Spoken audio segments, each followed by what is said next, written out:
નમસ્કાર વિદ્યાર્થી મિત્રો, આપ સૌનું સ્વાગત કરું છું આપણી આ યુટ્યુબ ચેનલમાં. હું જગદીશ સર વાઘેલા.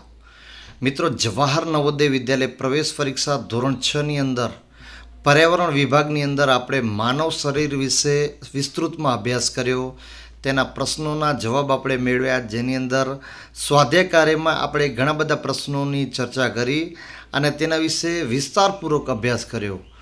આ વિડીયોમાં આપણે પર્યાવરણ વિભાગની અંદર ફકરો જે આવે છે 5 માર્ક્સનો, તેની અંદર ફકરાનું આપણે વાંચન કરી અને તેના જવાબ શોધીશું. ફકરાનું નામ છે સ્લોથ અને વાઘની વિશેષતાઓ. તેના વિશે આપણે અભ્યાસ કરીશું. સૌથી પહેલાં ફકરાનું વાંચન કરીશું, ત્યાર પછી તેના આધારિત પ્રશ્નોના જવાબ મેળવીશું. તો જો મિત્રો મારી ચેનલ પર નવા છે એ મિત્રો ચેનલને સબસ્ક્રાઈબ કરી લેજો, જેથી કરીને તમને સંપૂર્ણ અપડેટ મળતી રહેશે. ચાલો મિત્રો, શરૂઆત કરીએ વિડીયોની. તો વિદ્યાર્થી મિત્રો, સૌથી પહેલાં આપણે ફકરાનું વાંચન કરીશું. ફકરાનું નામ છે સ્લોથ અને વાઘની વિશેષતાઓ. સ્લોથ અને વાઘની વિશેષતાઓ આપણે અભ્યાસ કરીશું. સૌથી પહેલાં તેનું વાંચન કરીશું. ફકરાનું સંપૂર્ણ આપણે વાંચન કરીશું. સ્લોથ અને વાઘની વિશેષતાઓ. સૌથી પહેલાં આપણે સ્લોથ વિશે વાંચન કરીશું, ત્યાર પછી આપણે વાઘ વિશે જાણીશું. સ્લોથ એ રીંછ જેવું દેખાતું પ્રાણી છે. અહીંયા તમે જોઈ શકો છો, અહીંયા જો સ્લોથ દેખાય છે તમને, ચિત્ર એનું સ્લોથ. અને તમારા પર્યાવરણમાં પણ આનો અભ્યાસ તમે લગભગ તમને આવતું જ હશે 5મા ધોરણમાં સ્લોથ વિશે. તો સ્લોથ એ રીંછ જેવું દેખાતું પ્રાણી છે, પણ તે રીંછ નથી. શું છે મિત્રો? સ્લોથ એ રીંછ જેવું દેખાતું પ્રાણી છે, પણ તે રીંછ નથી. દેખાય રીંછ જેવું, પણ રીંછ નથી.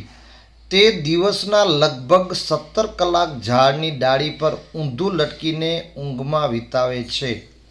મિત્રો, આની ખાસ વિશેષતા શું છે? તે દિવસના લગભગ 17 કલાક ઝાડની ડાળી પર ઊંધું લટકીને ઊંઘવામાં વિતાવે છે. ઊંઘવામાં, અહીંયા ઊંઘવામાં આવે, ઊંઘવામાં વિતાવે છે. શું વિતાવે છે? ઊંઘવામાં. બરાબર, ઊંઘવામાં વિતાવે છે. તો તે ઝાડ પર 17 કલાક ઝાડની ડાળી પર ઊંધું લટકીને ઊંઘવામાં વિતાવે છે. તે ઝાડ પર રહે છે, તેના પાંદડા જ ખાય છે.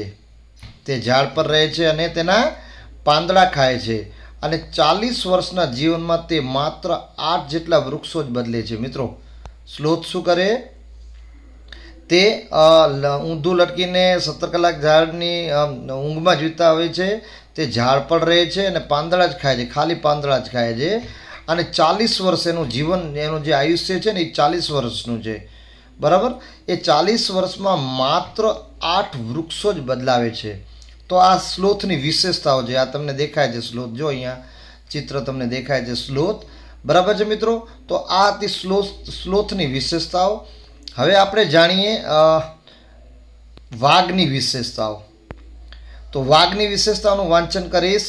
બીજી બાજુ વાઘ એક ખૂબ જ સતર્ક પ્રાણી છે, જે રાત્રે આપણા કરતાં 6 ગણું સારું જોઈ શકે છે.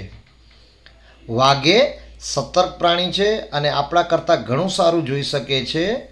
પછી વાઘના કાન અલગ અલગ દિશામાં ફરી શકે છે. વાઘના કાન અલગ અલગ દિશામાં ફરી શકે છે. તેને ચારે બાજુથી ઝીણામાં ઝીણો અવાજ સાંભળવામાં મદદ કરે છે. એના કાન છે ને, ચારે બાજુથી ઝીણો ઝીણો અવાજ સાંભળવામાં મદદ કરે છે. પછી વાઘની મૂછો ખૂબ જ સંવેદનશીલ હોય છે. વાઘની જે મૂછો હોય ને, આ અહીંયા દેખાય તો પિક્ચર દેખાય છે તમને, આ એની મૂછો. બરાબર, મેં અહીંયા બનાવી દીધી મૂછો. તો એની મૂછો સંવેદનશીલ હોય છે, જે હવામાં થતી ધ્રુજારી અનુભવીને અંધારામાં શિકાર શોધવામાં મદદ કરે છે. વાઘની જે મૂછો છે, આ છે ને, આ તેને જે હવામાં થતી ધ્રુજારીને અનુભવી અંધારામાં શિકાર શોધવામાં મદદ કરે છે. વાઘની ગર્જના આશરે 3 કિલોમીટર દૂર સુધી સાંભળી શકાય. વાઘની જે ગર્જના છે ને, આપણે અંદાજિત આશરે 3 કિલોમીટર સુધી સાંભળી શકાય. મિત્રો, આ જોઈ શકો છો તમે વાઘ. તો તમે ગમે પ્રાણી સંગ્રહાલયમાં જોયો હશે, ટીવીમાં જોયો હશે, મોબાઈલમાં જોયો હશે. બરાબર, અને પ્રાણી સંગ્રહાલયમાં તમે જો મુલાકાત લીધી હોય તો તમે સાચો વાઘ જોયો હશે. બરાબર, તો આ હતી સ્લોથ અને વાઘની વિશેષતાઓ.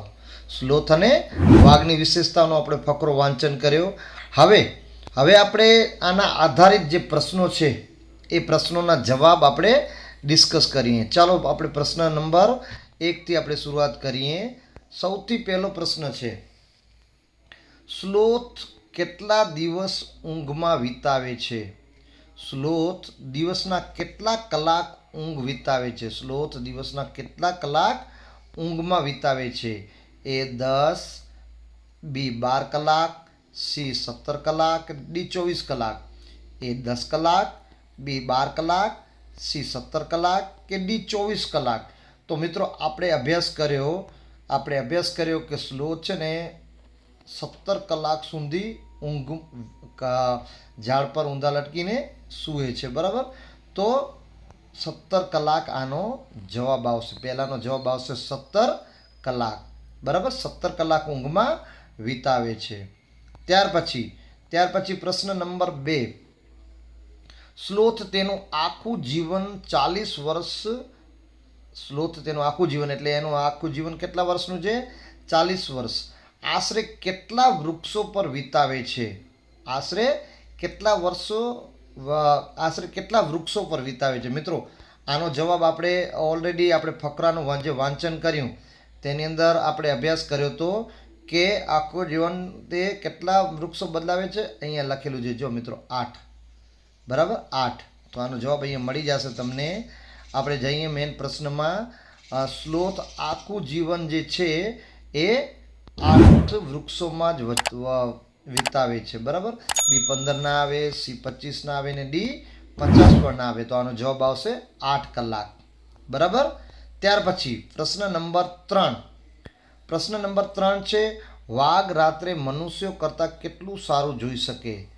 વાઘ રાત્રે મનુષ્યો કરતાં કેટલું ઘણું સારું જોઈ શકે? એ 2 ગણું, બી 4 ગણું, સી 10 ગણું કે ડી 6 ગણું. મનુષ્ય કરતાં વાઘ રાત્રે કેટલું સારું જોઈ શકે? એ 2 ગણું ના આવે, બી 4 ગણું ના આવે, સી 10 ગણું ના આવે. આનો જવાબ મિત્રો આપણે અભ્યાસ કર્યો તો ડી 6 ગણું. શું આવશે આનો જવાબ? ડી 6 ગણું, બરાબર. ત્યાર પછી પ્રશ્ન નંબર 4 નો આપણે અભ્યાસ કરીએ. વાઘની ગર્જના કેટલા કિલોમીટર સુધી સંભળાય છે? વાઘની ગર્જના કેટલા કિલોમીટર સુધી સંભળાય છે? 1 કિલોમીટર, બી 3 કિલોમીટર, સી 5 કિલોમીટર કે ડી 10 કિલોમીટર. તો મિત્રો આપણે ફકરાનું વાંચન કર્યું હતું ત્યારે આપણે અભ્યાસ કર્યો હતો કે વાઘની જે ગર્જના છે ને, વાઘની ગર્જના અહીંયા તમને હું જણાવી દઉં. વાઘના કાન અલગ અલગ દિશામાં ફરી શકે, તેને ચારે બાજુથી ઝીણો અવાજ સાંભળવા મદદ, વાઘની મૂછો ખૂબ જ હવામાં ધ્રુજારી અનુભવ કરે છે. વાઘની ગર્જના આશરે 3 કિલોમીટર સુધી સાંભળી શકાય, બરાબર. કેટલા કિલોમીટર સુધી? 3 કિલોમીટર. તો અહીંયા આપણે જવાબ મળી ગયો. વાઘની જે ગર્જના છે એ કેટલા કિલોમીટર સુધી આપણે એવું કરી શકીએ? 3 કિલોમીટર સુધી. આનો જવાબ આવશે બી 3 કિલોમીટર. સમજાય કે મિત્રો? તો આનો જવાબ આવશે બી 3 કિલોમીટર. ત્યાર પછી જે પ્રશ્ન નંબર 5, મિત્રો ફકરાના 5 જ પ્રશ્નો હોય છે. તો વાઘને અંધારામાં શિકાર શોધવામાં શું મદદ કરે છે? વાઘને અંધારામાં શિકાર શોધવામાં શું મદદ કરે છે? એ તેની પૂંછડી, બી તેના પંજા, સી તેના કાનનો રંગ કે ડી તેની મૂછો. તો મિત્રો આનો જે જવાબ છે ને મને તમને યુટ્યુબમાં કમેન્ટમાં લખવાનો છે. આપણે ફકરામાં જાણ્યું છે મિત્રો, કમેન્ટમાં જરૂર જણાવજો, બરાબર મિત્રો, જરૂર જણાવજો. ઓકે, તો આનો જવાબ મને કમેન્ટ કરજો કે વાઘને અંધારામાં શું કહેવાય, શિકાર શોધવામાં શું મદદ કરે છે, બરાબર મિત્રો. જો આ વિડીયો તમને ગમ્યો હોય ને તો મિત્રો ફરીથી શેર કરજો. આ લાઈક જે અંગૂઠાનો જે બટન જે હોય છે ને, જે અંગૂઠો જેને કહીએ આપણે, લાઈક, શેર અને કમેન્ટમાં જવાબ એનો આપવાનો છે.